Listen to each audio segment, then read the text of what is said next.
What makes Suyuza one of the most exciting crews in World of Warships? Let's find out. Hey Captains, welcome back to the channel. This is Normal Guy of the North, and today we're taking a deep dive into the brand new Tier 9 Japanese premium heavy cruiser, Suyuza. She's elegant, deadly, and comes with a wall of guns that can set the sea on fire. But is she worth anchoring in your port, or just overglorified fire starter? Let's break it down. Suyuza was the third ship in the Mogami class, a group of Japanese cruisers originally laid down as light cruisers due to their treaty restrictions, but later converted into heavy cruisers by rearming them with 203mm guns.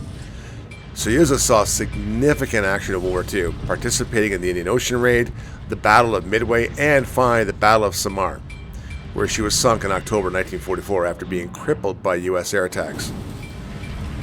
Surprise, in World of Warships, Suyuza doesn't take the 203mm upgrade route. Instead, she sticks with the original 15 155mm guns. And boy, does she know how to use them. Let's talk firepower, because Suyuza brings a barrage of it. She's armed with, like I said, 15 155mm guns, arranged in 5 triple turrets. These are the same guns found on the Tier 8 Mogami in her stock configuration, but Suyoza takes it up a notch with better reload, improved accuracy, and a boosted range of 16.5 kilometers. That's right, faster firing, more accurate, and longer range. With a 10-second reload and 10% fire chance on her HE shells, she's built for aerial denial, constant chip damage, and setting ships ablaze. And don't sleep on her armor-piercing shells either. While they're small caliber, they can still slap cruisers, even Citadel, some battleships if angled poorly. But keep this in mind, her turret traverse is painfully slow at 36 seconds for a 180-degree turn. That is terrible for a cruiser. You want to plan your engagements ahead of time or take grease the gear skill to help mitigate this. Now for torpedoes. Yes, she's got them, 2 quadruple launchers per side with 10km range and 62 knot speed, but they reload in 131 seconds. That is painful. So while you can be useful for close range, self-defense, or flanking, don't rely on them. Think of them as a spicy surprise, not your bread and butter. And I'm looking at the Japanese and some of you out there, this boat is not a destroyer. Now, here's where things get a bit tricky. Suyuza is fragile. With just 39,000 hit points and plating between 25 and 30mm, she struggles against large caliber HE and overmatching armor-piercing shells. Her citadel is above the water and vulnerable when broadside. Do not go broadside in this boat. She's basically a floating fireworks factory. Dangerous but easy to blow up if caught out of position.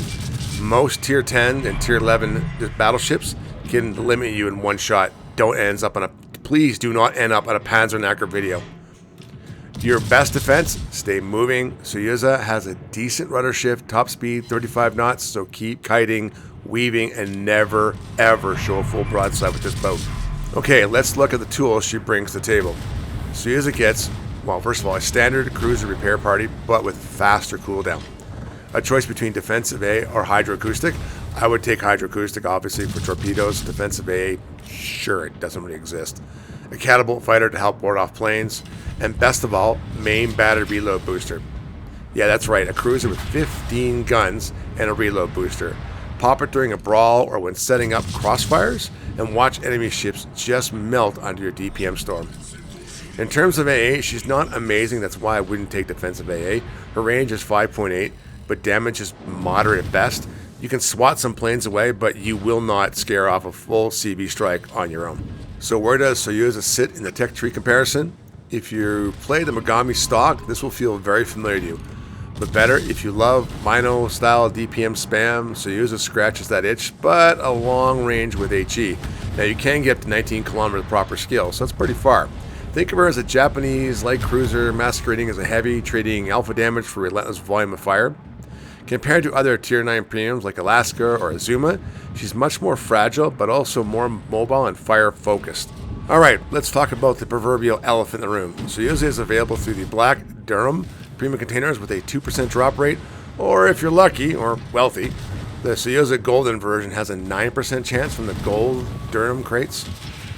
Whether she is worth the gamble is up to you, but there's no denying that she is fun and flashy, kind of glass cannon.